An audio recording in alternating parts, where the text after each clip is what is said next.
कैसे शुरू होता है? क्या आप रोज सुबह उठकर व्यायाम करते हैं, योग करते हैं? क्या आप 7 से 8 घंटे की नींद लेते हैं? आपकी डाइट कैसी है? सवाल तो बहुत है, लेकिन हमारे फर्स्ट इंडिया न्यूज़ के इस खास प्रोग्राम का मकसद है कि आप सेहत और खबर साथ साथ आप तक पहुंचे और आप अपडेट भी रहें। तो शुरुआत करते हैं आज के दिन की। मैं आ गई हूं शिखा शर्मा। आज हम जानेंगे फिटनेस कोच से तमाम बातें, फिटनेस टिप्स, लेकिन सबसे पहले आज के दिन की बड़ी खबरें। कैसा रहेगा आज का दिन? चलिए शुरुआत करते हैं आज के दिन की बड़ी खबरों की। सबसे पहले आपको बता देते हैं, दिल्ली की मुख्यमंत्री रेखा गुप्ता आज उदयपुर आएंगी। तो आज रेखा गुप्ता का राजस्थान की धरती पर आना होगा। उदयपुर हो जाएंगी, झीलों की नगरी में। कहा जा रहा है कि शाम 4:30 बजे सीएम रेखा गुप्ता महाराणा प्रताप एयरपोर्ट पहुंचेंगी। रेखा गुप्ता एक वैवाहिक समारोह में शिरकत करेंगी। एक विवाह समारोह में उन्हें जाना है, जिसके लिए वो आ रही है राजस्थान और फिर उदयपुर वो जाएंगी। 15 फरवरी को दोपहर बाद दिल्ली के लिए रवाना होंगी। अब आज शनिवार 14 फरवरी को उनका कार्यक्रम है आने का, लेकिन कल रविवार को 15 फरवरी को वो पुनः दिल्ली लौट जाएंगी। लेकिन उससे पहले एक कार्यक्रम है वैवाहिक, जिसमें वो शामिल होंगी और फिर वो तस्वीरें भी हम आप तक पहुंचाएंगे। जब मंच पर वो आशीर्वाद देंगी वर वधू को, उनके मंगल जीवन की कामना की जाएगी। झीलों की नगरी में अब किस तरह से उनका दौरा रहेगा, अब कैसे उनका स्वागत सत्कार करेंगे भारतीय जनता पार्टी के पदाधिकारी, नेता, कार्यकर्ता, क्योंकि रेखा गुप्ता के उदयपुर दौरे को लेकर बहुत चर्चाएं हैं। हालांकि ना सिर्फ उदयपुर दौरे पर, इससे पहले भी जब उनका दौरा रहा था राजस्थान का, वो भी अपने आप में खास था क्योंकि वो पवित्र स्थली पहुंची। चलिए आगे बढ़ते हैं और अगली खबर आज के दिन की महत्वपूर्ण आपको बताते हैं। तो लोकसभा अध्यक्ष ओम बिरला का कोटा दौरा। लोकसभा अध्यक्ष ओम बिरला का कोटा दौरा कई मायनों में खास है, क्योंकि कोचिंग सिटी भी है और एक सप्ताह के प्रवास पर ओम बिरला का ये कोटा दौरा। कहा जा रहा है कि विभिन्न स्थानीय कार्यक्रमों में वो शामिल होंगे। कई कार्यक्रम है, क्योंकि जब भी कोटा आते हैं वो अपने संसदीय क्षेत्र, तो लोगों से मिल मुलाकात तो करते ही हैं, साथ में कई कार्यक्रम भी है जिसमें वो जुड़ते हैं। कनवास में प्रस्तावित राजकीय पॉलिटेक्निक महाविद्यालय शिलान्यास कार्यक्रम है, जिसमें वो शामिल होंगे। कहा जा रहा है कि 132 केवी जीएसएस के लोकार्पण समारोह में शामिल होंगे लोकसभा अध्यक्ष। लाटपुरा की मांडलिया ग्राम पंचायत तथा कसार ग्राम पंचायत में सौगात देंगे, यानी कि सौगात भी आने वाली है। राहत भरी कुछ इस तरह की जो सौगातें हैं वो आज जनता की झोली में लेकर आने वाले हैं लोकसभा अध्यक्ष।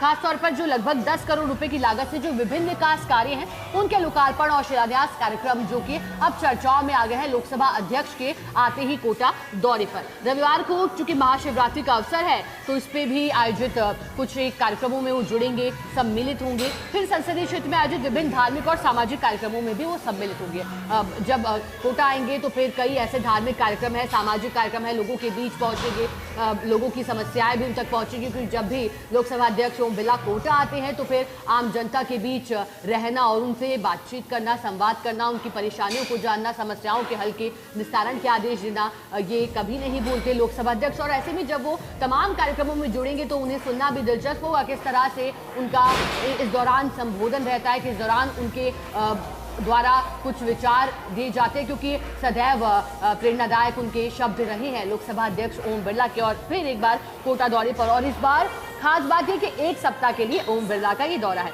चलिए आगे बढ़ते हैं। अब अगली खबर जो है वो सिरोही के आबू रोड से है। केंद्रीय मंत्री अर्जुन राम मेघवाल आज आएंगे जिले के दौरे पर। तो केंद्रीय मंत्री अर्जुन मेघवाल आज दौरे पर हैं। साथ ही बता दें कि समय 10:45 का है जब वो विशेष विमान से आएंगे। घड़ी में जब 11 बजने वाले होंगे, उससे पहले ही कहा जा रहा है कि अर्जुन राम मेघवाल आ जाएंगे विशेष विमान से। आबू रोड मानपुर हवाई पट्टी पर आने का उनका कार्यक्रम है। फिर वाहन द्वारा आबू रोड के तलहटी स्थित संस्थान में जाएंगे। वाहन द्वारा कहा जा रहा है कि वो आबू रोड के एक संस्थान में जाएंगे।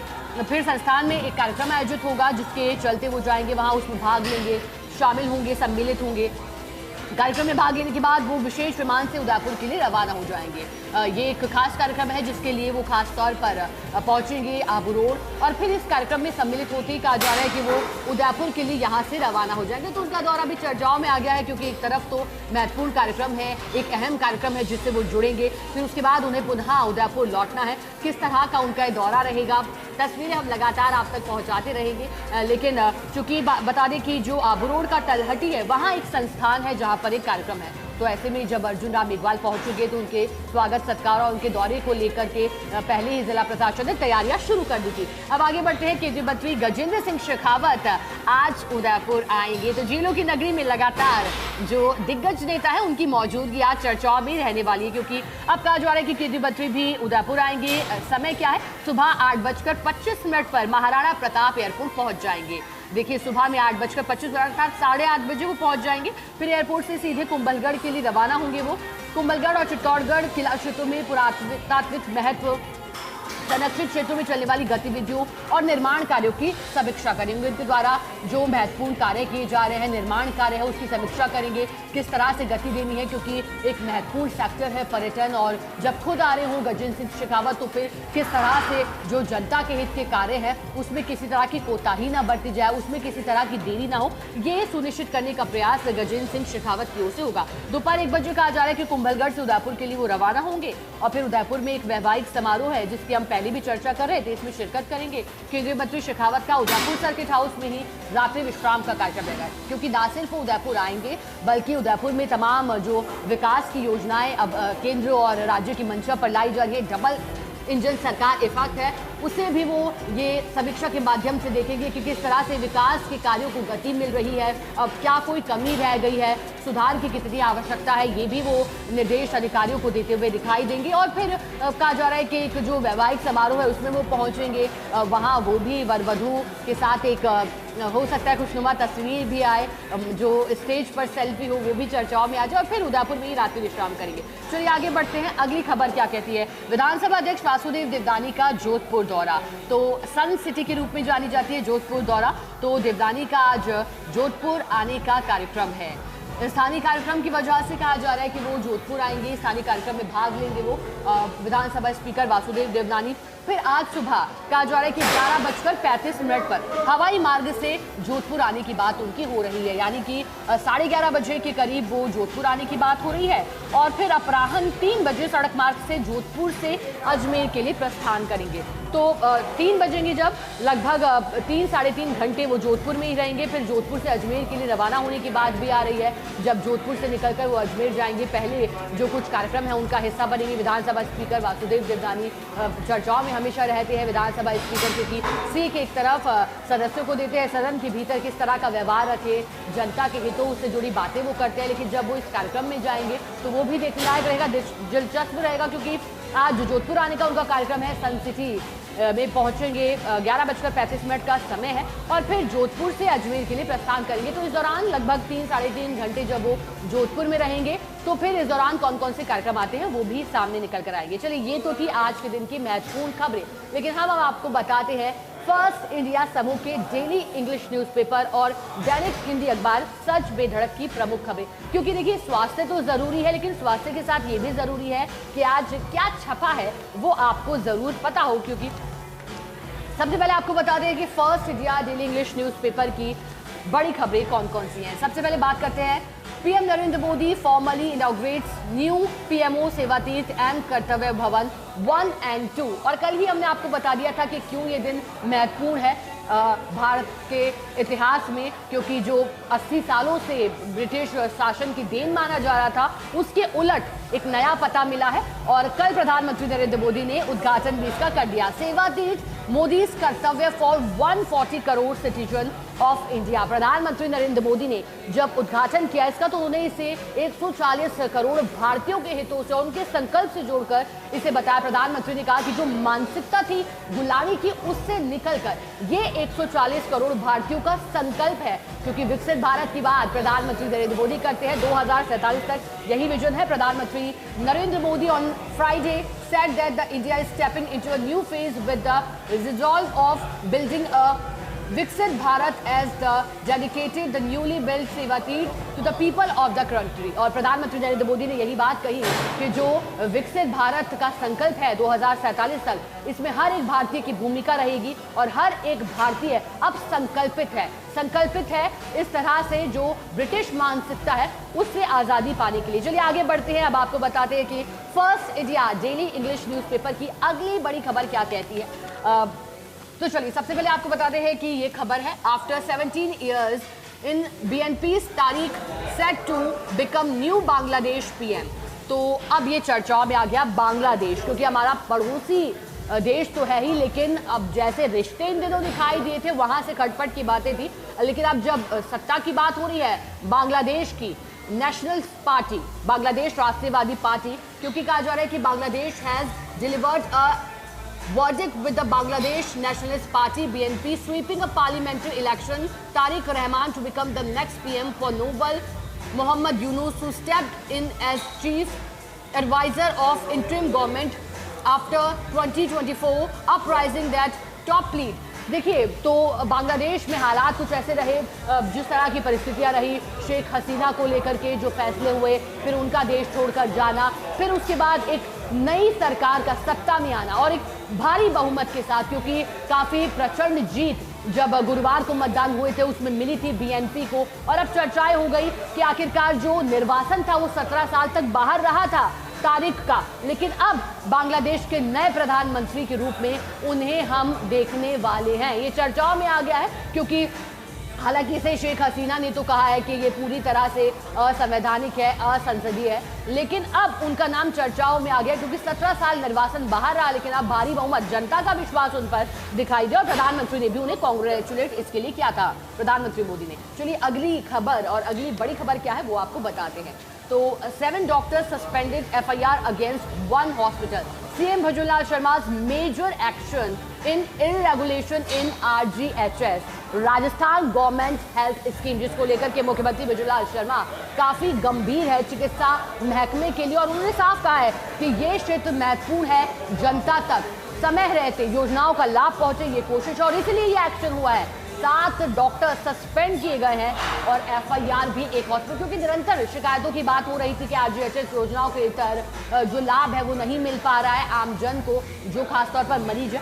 तो under the initiative of Chief Minister Bhajanlal Sharma and the direction of Medical Minister Gajendra Singh Khipsar, the Rajasthan government health scheme RGHS is being continuously strengthened. At the same time, strict action is being taken against hospital, क्योंकि चिकित्सा मंत्री का भी ऐसा मानना था और उनके द्वारा दिए गए सुझाव को मानते हुए मुख्यमंत्री भजनलाल शर्मा ने भी RGHS योजनाओं का ख्याल किया और आम जनता तक इन योजनाओं का लाभ पहुंचे, ये सुनिश्चित करने के लिए स्ट्रिक्ट एक्शन लिया है ताकि एक नज़ीर पेश हो। चलिए अब आगे बढ़ते हैं और अगली खबर क्या कहती है वो भी आपको बताते हैं। देखिए, सबसे पहले हमने बात करी किस तरह से कल का दिन रहा था। अब बताते हैं आपको कि government scheme reach 31 lakh rural population, ये कहा है CS ने। मुख्य सचिव V श्रीनिवास ने एक बड़ी बात कही, उन्होंने कहा है कि जो 31 लाख खासतौर पर ग्रामीण पॉपुलेशन की बात है, ग्रामीण लोगों की बात है, वहां तक सरकारी योजनाओं का लाभ मिल रहा है, और यही मुख्यमंत्री की कोशिश है कि अंतिम पंक्ति पर बैठे व्यक्ति तक लाभ पहुंचने में कोई देरी नहीं हो,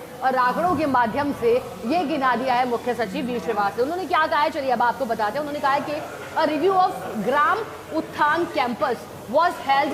Chief Secretary V Srinivas at Prithviraj Auditorium Constitutional Club with interaction with progressive farmers. He said budget 2026-27 allocates rupees and agriculture a 7.59% rise under the initiative of Chief Minister Bhajanlal Sharma। तो देखिए, बड़ी बड़ी जानकारी जिस तरह से हम आपको बता रहे हैं, लेकिन इसे समझ लीजिए उन्होंने क्या कहा है। मुख्य सचिव V श्रीनिवास ने कहा है कि जो ग्रामीण सेवा उत्थान शिविर लगाए जाए तो उसका मकसद यही था कि कैसे ग्रामीण क्षेत्रों तक, दूर दराज क्षेत्रों तक लाभ पहुंच रहा है सरकारी योजनाओं का, और उन्होंने इसे आंकड़ों के माध्यम से गिनाया कि वाकई राहत पहुंची है, लोग लाभान्वित हुए हैं। तो ये तो थी डेली इंग्लिश न्यूज़पेपर की खबरें। अब हम फर्स्ट इंडिया समूह के दैनिक हिंदी अखबार सच पे धड़क की प्रमुख खबरें आपको बताते हैं। तो सबसे पहले जो जरूरी खबर वो आपको बता देते हैं।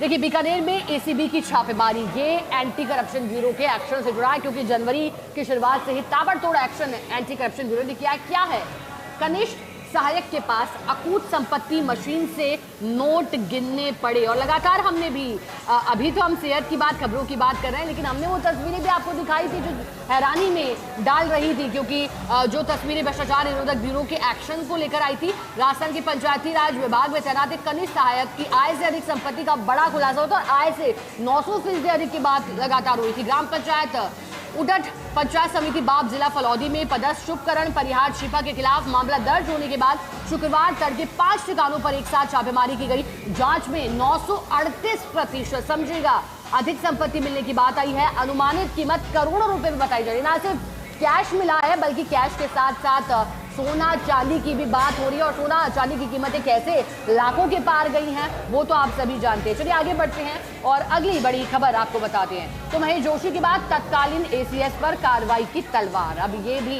एक जल जीवन मिशन घोटाले पर सरकार सख्त है, इससे जुड़ी खबर है। क्या है ये खबर, चलिए बताते हैं आपको। मुख्यमंत्री भजनलाल शर्मा की भ्रष्टाचार के विरुद्ध जीरो टॉलरेंस नीति है, जिसके तहत अब सरकार बड़े स्तर पर कार्रवाई के मोड में दिखाई दे रही है। विधानसभा में जल जीवन मिशन में कथित गड़बड़ियों और ठेका प्रक्रियाओं को लेकर तीखी बहस हुई है, क्योंकि बजट सत्र चल रहा है और बजट सत्र के दौरान सत्ता पक्ष और विपक्ष आमने सामने होता है, तो तमाम मुद्दों पर एक दूसरे से किस तरह से नारेबाजी या हंगामे की स्थिति होती है, इनके बीच तीखी नोकझोंक इस विषय पर भी हुई है। जल जीवन मिशन एक बार फिर चर्चाओं में आ गया है।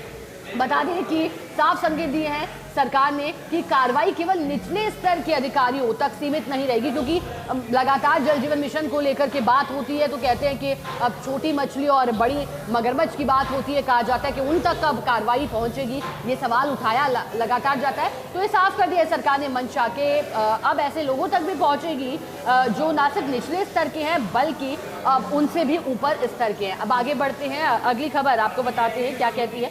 एएनटीएफ के साथ मुठभेड़ में तस्कर की मौत है, ये पाली से जुड़ी खबर है। नशा तस्करों पर जो लगातार प्रहार हो रहा है, जिसका मकसद यही है कि नशे के विरुद्ध और युवाओं को गर्द में न ढकेला जाए, इसका यही मकसद है। और जिले के जो खिवाड़ा थाना क्षेत्र में है, सांभरिया सीमा पर गुरुवार देर रात एंटी नारकोटिक्स टास्क फोर्स अर्थात एएनटीएफ और मादक पदार्थ तस्करों के बीच मुठभेड़ हुई है। एक तस्कर की गोली लगने से मौत हो गई, जबकि एक अन्य आरोपी को गिरफ्तार कर लिया गया है। तो नशे के विरुद्ध जो एक्शन है जिले भर में, चाहे छापेमारी के तहत हो या फिर जब्तीकरण से जुड़ी कार्रवाई हो, ये कार्रवाई चर्चाओं में, क्योंकि इसमें मुठभेड़ भी हुई, आमने सामने हुए तस्कर भी और पुलिस भी, क्योंकि पुलिस लगातार पीछा कर रही थी। हालांकि एक की मौत हुई है, एक अन्य को गिरफ्तार कर लिया गया है। तो चलिए, ये तो थी सच बेधड़क दैनिक हिंदी अखबार की प्रमुख खबरें। अब हम रुकेंगे एक छोटे से ब्रेक के लिए, लेकिन ब्रेक के बाद हम आपको फिटनेस से जुड़ी कुछ टिप्स देंगे। हमारे साथ फिटनेस कोच जुड़ेंगे, क्योंकि कहा जाता है कि स्वस्थ शरीर ही सब कुछ है और जब स्वस्थ शरीर नहीं होता तो अपने भी आपको बोझ समझने लगते हैं। इसलिए एक ब्रेक लेना जरूरी है। ब्रेक के बाद फिर आपसे जुड़ते हैं।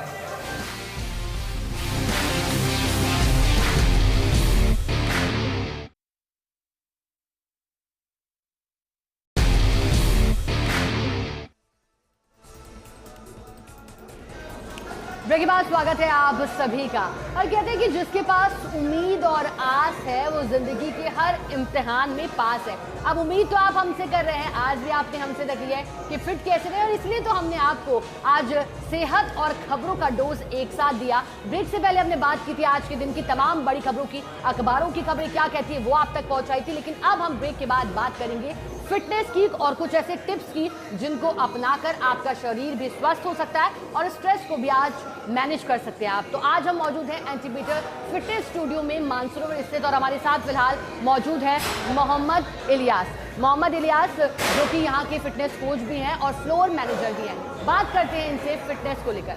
अब तो मोहम्मद इलियास जी, आप बताइए फिटनेस को लेकर के शुरुआत यहीं से करते हैं कि जो वर्कआउट प्लान है वो तो सभी बताते हैं, लेकिन वर्कआउट प्लान में विविधता कैसे लाई जाती है? एक बेहतरीन वर्कआउट प्लान कैसे हो सकता है फिट रहने के लिए? सबसे पहले मैं बताना चाहूँगा कि जो फिटनेस के बारे में आप बात कर रहे हैं, फिटनेस का अर्थ क्या होता है? कि फिटनेस का अर्थ होता है आपका जो शरीर है वो भी स्वस्थ रहे और आपका जो है दिमाग है वो भी स्वस्थ रहे और आपका स्टेमिना, ये तीनों चीज़ें मिलकर आपको फिटनेस का एक कॉम्बो देती हैं, ठीक है। और दूसरा आप बात करें कि डाइट प्लान, तो सभी बताते हैं डाइट प्लान में क्या चेंजेस होना चाहिए। जैसे कि अगर आप वेट लॉस कर रहे हैं तो वेट लॉस के अंदर आपको देखना चाहिए कि आपका तो वर्कआउट, सबसे पहले तो वर्कआउट है आपका, ठीक है। उसके बाद के अंदर है आपका कैलोरी मेंटेनेंस, कि आप कैलोरी आपका कितना कार्ब्स आप कम कर रहे हो, और हाई आपका प्रोटीन रखना है आपको, मसल मास, ताकि लॉस ना हो आपका, और आपका गुड स्लीपिंग।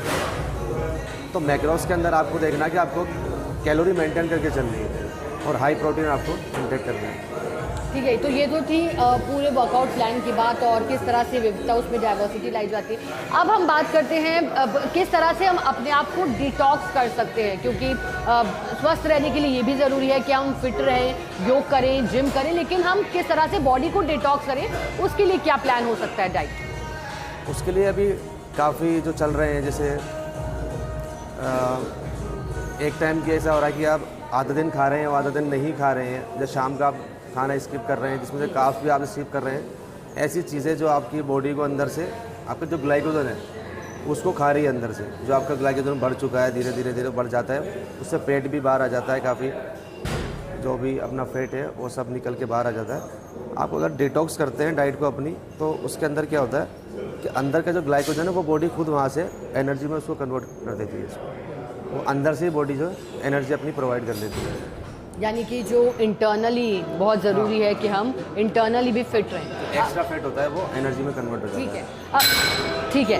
और एक लास्ट और आखिरी बात आप बता दीजिए फटाफट से, क्योंकि हम बात कर रहे थे कि किस तरह से हम जो डाइट है या फिर है स्ट्रेंथ बिल्डिंग भी उसमें कर सकते हैं। जी, वर्कआउट आपको करना पड़ेगा। स्ट्रेंथ के लिए आपको स्ट्रेंथ ट्रेनिंग करनी पड़ेगी, जो कि आपका चाहे वो पार्क के अंदर काफ़ी एक्सरसाइज के लिए मशीन्स लगी होती हैं, चाहे आप पार्क में भी कर सकते हैं। अगर आप जिम अफोर्ड नहीं कर सकते हैं, अगर जिम आप अफोर्ड कर सकते हैं तो आप जिम में आइए और स्ट्रेंथ ट्रेनिंग कीजिए।